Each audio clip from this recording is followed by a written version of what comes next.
Bon, alors on commence avec deux nouvelles un peu déprimantes, puis après on passe à autre chose. Exactement. Je commence par deux infos déprimantes dont je vais me débarrasser tout de suite parce qu'il y en a aussi pas mal de bonnes dans les journaux de ce matin. Ces deux infos déprimantes sont toutes les deux dans Libération qui nous livre d'abord ce chiffre. Justement, on parlait des riches qui n'ont rien de mieux à faire que des photos idiotes sur Internet.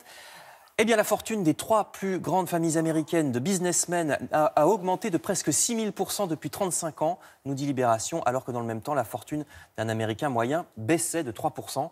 Ça fait des années qu'on parle de cette concentration de richesses dans les mains de quelques-uns. Si la fortune était un peu plus équitablement répartie, il n'y aurait peut-être ni chômage, ni SDF, ni migrants économiques. Ça semble malheureusement pas en prendre le chemin en Chine comme ailleurs. Et puis l'autre info déprimante, c'est qu'on apprend que le prêtre courageux qui avait dénoncé les silences de l'évêché de Lyon dans les affaires de pédophilie, vous savez, vient d'être démis par sa hiérarchie d'une partie de ses fonctions. Ce prêtre du Vercors avait pourtant été soutenu par une pétition de plus de 100 000 signatures, mais apparemment, l'administration de l'Église semble toujours vouloir étouffer les voix discordantes. En plus, ça ne s'est pas fait de manière très élégante, puisqu'il a appris son limogeage en catimini, alors qu'il avait parlé la veille avec son évêque qui lui avait rien dit. Vous voyez, c'est très élégant. Alors, je passe aux bonnes nouvelles. Comme je vous le disais, il y en a. D'abord, on ne se rend peut-être pas compte à quel point le processus d'autodétermination en Nouvelle-Calédonie est une excellente nouvelle. Tout se passe bien. Après jadis, une époque de violence. C'est un référendum au contraire apaisé qui va décider ce dimanche si la Nouvelle-Calédonie reste française ou pas. Voyez les articles des Échos ou de l'Humanité. Et puis comme la Nouvelle-Calédonie, ce sont les mines de nickel, je passe à cette autre bonne nouvelle dans le journal Les Échos sur une manière innovante d'extraire le nickel sans creuser des mines qui détruisent le paysage.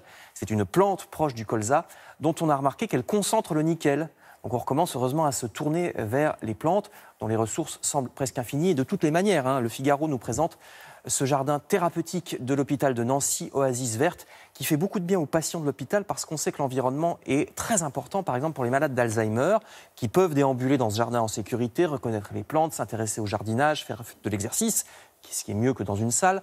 La plupart des hôpitaux ont des espaces verts qui ne sont pas toujours utilisés malheureusement, donc c'est une bonne idée. Même ordre d'esprit dans ce dossier de Femmes Actuelles qui se base sur un livre de notre collègue Brigitte Famille-Cohen, intitulé « Les pourquoi de la santé », livre qui nous rappelle les trucs de bien-être tout simples. Le chat, par exemple, excellent anti-stress via les ondes sonores de son ronronnement, parfois aussi efficace que des médicaments mais sans effet secondaire. Le sport, bénéfique pour la mémoire, les personnes âgées qui maintiennent une activité physique sont en meilleure forme mentale.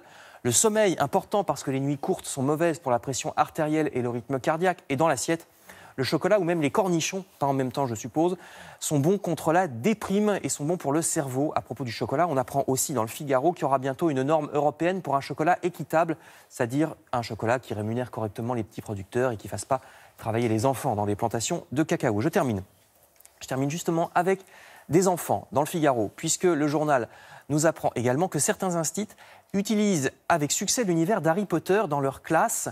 Dans une école primaire du nord de la France, en l'occurrence, les élèves issus d'un quartier difficile suivent une thématique Harry Potter pendant toute l'année scolaire. Par exemple, la potion de vouvoiement, vous êtes obligé de vouvoyer tout le monde pendant une journée, ça oblige C'est une excellente idée. À conjuguer. La cape d'invisibilité, si vous l'avez gagnée, vous ne serez pas interrogé aujourd'hui. Les exercices de maths pour savoir combien de baguettes magiques on peut acheter chez le marchand, etc. L'éducation civique aussi, puisque c'est très moral, Harry Potter. Et ça marche, les gamins accrochent. Vous lirez tout ça dans le Figaro. Et vous savez que dans certaines salles d'attente, chez les dentistes ou chez certains médecins, vous savez qu'un aquarium, oui, c'est pour ça c'est formidable pour déstresser. Oui, ça c'est très, très important. Merci beaucoup Frédéric. On se retrouve tout à l'heure pour la revue de presse culturelle.